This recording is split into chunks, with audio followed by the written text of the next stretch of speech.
positioning the moment. A civil society is free, democratic, lawful, and uninhibited in its exchange of diverse ideas. The prerequisite of a democratic society is the concept of the public sphere, a free and vibrant space that facilitates the forum of the exchange of diverse opinions and viewpoints for the greater good of society. This marketplace of ideas is full of diverse voices, and it's the lifeblood of a civil society. These freedoms of democracy and culture are guaranteed, fostered, and protected by the United States Constitution's First Amendment, freedom of expression, and the 14th Amendment, right to citizenship.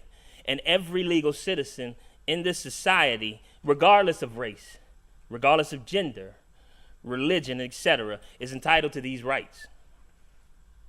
To help advance these constitutional rights, protest movements led by the so-called marginalized statistical minorities, I have to do my quotes, minorities, predominantly African Americans, brought forth greater political responses by forcing the United States government to establish the Civil Rights Act of 1964. These advancements of the constitutional amendments were necessary because, as Sharon Patton said, these landmark civil rights decisions, which favored the equality of non-white Americans, specifically African Americans, such as Brown versus the Board of Education, made in the 1950s by the United States Supreme Court, were undermined by racist laws. Major social events such as civil rights movements, the Vietnam War, and the Cultural Revolution of the 60s and 70s brought forth renewed black ideological perspectives that were embodied by slogans such as Black Power and Power to the People. And the mass society of the so-called marginalized blacks in America were beginning to elevate to another level of consciousness. Many events and movements of this socio-cultural and political period frequently led to racial conflict, riots throughout inner cities across the United States. There were many different perspectives that influenced the direction of the black political ideology during this time. Many African American citizens felt that a nonviolent approach would be the appropriate method when fighting for civil rights. Many more felt that the language of their oppressor was not that of a passive voice, but that of bloodshed. And to fight this brutal murderer nonviolently would be a form of suicide. The climate of political struggle and cultural unrest created a time ripe for the resurrection of the spirit of Garveyism and the rebirth of the black pride and self-determination that was vibrant during the 20s and 30s and the New Negro movement.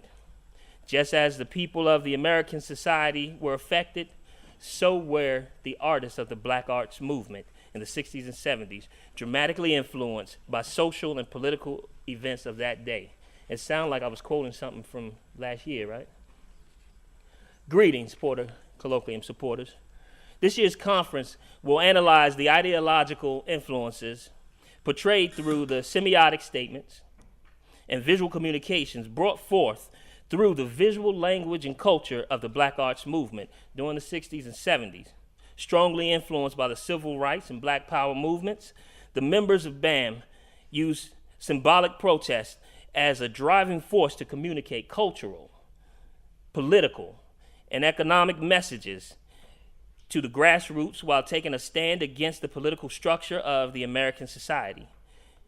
There were significant components that herald the black arts movement into the position of one of the most prominent and productive, artistically innovative periods of African American history, where the establishment of the artist groups and organizations as rallying forces and effective use of symbolism in protest arts as a voice in the political public sphere. This dialogue over the course of this weekend will include the exploration and connection in evaluating the motivating factors that caused the black ideology movement to respond to the social climate and political struggles of the 60s and 70s, to the sociocultural, political economic movements that are experienced through the prevalent symbolic messages and protest and rebellion communicated through and in and out of the works of many of the African American artists today in the 21st century. On behalf of the Department of Art, it gives me great pleasure to welcome you to the 27th Annual James A. Porter Colloquium on African American Arts.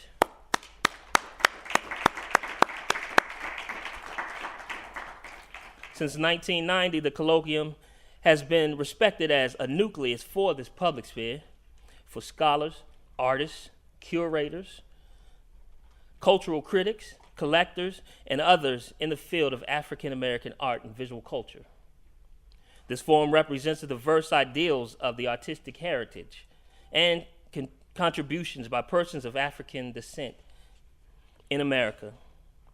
I'm humbled and I'm honored to have participated with this year's colloquium. I would like to offer congratulations to Professor Carmichael, who chaired our faculty committee.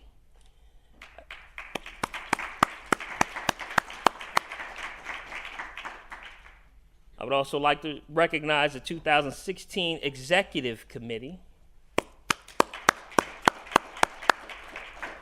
as well as the Departmental Faculty Coordinating Committee,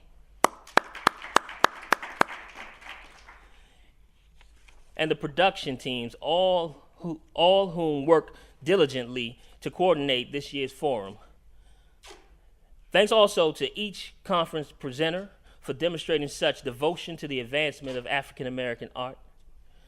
Gratitude must be given to Dr. Gwendolyn Everett, our Associate Dean for the Division of Fine Arts, for her unwavering commitment to and support of and guidance for a successful conference and a gala tomorrow. I would like to recognize Dr. Bernard Mayer, Dean of the College of Arts and Sciences,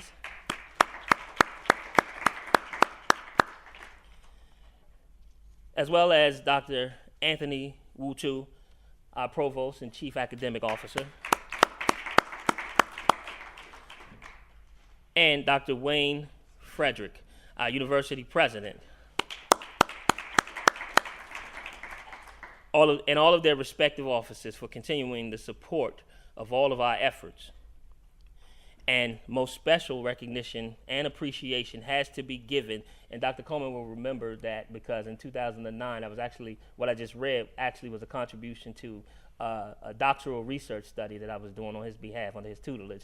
I would like to especially recognize Dr. Coleman, founder and visionary for the James A. Porter Colloquium.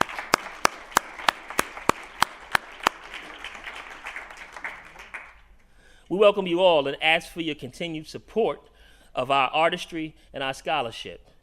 Furthermore, we challenge all participants and supporters to share these experiences gained through this conference with other communities, with other publics, and societies as you travel. This is the perpetuation of the spirit of the James A. Porter Colloquium. Now, as I transition into our program, I would like to give a brief introduction in respect to our moderator for the day, Professor Curley Holton. Professor Curley Holton is the executive director of the David C. Driscoll Center at the University of Maryland in College Park. He's also, and if Dr. Driscoll is here, I would like to definitely recognize him for all of his hard work, his lifetime of labor. I could not allow that moment to pass. You see me grinning from ear to ear, so I apologize. Professor Holton is also a distinguished artist in residence at the University of Maryland. Prior to coming to the University of Maryland, Professor Holton came from Lafayette College in Easton, PA, where he served as the David M. and Linda Roth Professor of Art and founding director of the Experimental Printmaking Institute, EPI. Professor Holton also served as senior artist in residence in the Department of Art, engaging with faculty and students in collaborative projects between the department and the Driscoll Center. An artist, scholar, Professor Holton is an internationally renowned printmaker and painter whose work has been exhibited professionally for over 25 years in more than 60 one-person shows and over 100 group shows in such prestigious national and international venues as the 7th International Biennale in Cairo, Egypt, to say the least. He's earned his MFA with honors at Kent State University and his BFA from Cleveland Institute of Art and Drawing Printmaking. Without further ado, I would like, it gives me great pleasure to present you Professor Holcomb. Well, thank you. And of course, the Driscoll Center is honored to be a partner in the James Porter Colloquium. And we've done that for many years, and we look forward to a long future of partnering with that, the efforts of the Colloquium. Last night, we had a phenomenal presentation by Dr. Leslie King Hammond to begin this, the Colloquium, and a celebration of the legacy, not only of Dr. Porter, but one of his premier students, Dr. David C. Driscoll. So my role is to introduce our panelists and our presenters. And the first one is presenting a lecture titled The Power to the People, The Art of Black Power, Dr. Lisa Gail Collins, PhD, Professor of Art at Vassar College. Lisa Gail Collins, who joined Vassar faculty in 1998, teaches interdisciplinary courses in American art, social and cultural history, with an emphasis on African American lives, creativity, and everyday life. Feminist thought, activism, social and cultural movements in the United States. She received her BA in art history from Dartmouth College and her PhD in American Studies from the University of Minnesota. Ms. Collins is the author of the important publication, The Art of History, African American Women Artists, Engage the Past. This is published by Rutgers University Press in 2003.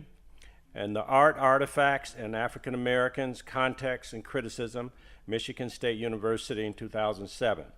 And she is co-editor with Margot Natalie Crawford of New Thoughts on the Black Arts Movement, which is published by Rutgers University in 2006. Without any further ado, Dr. Collins.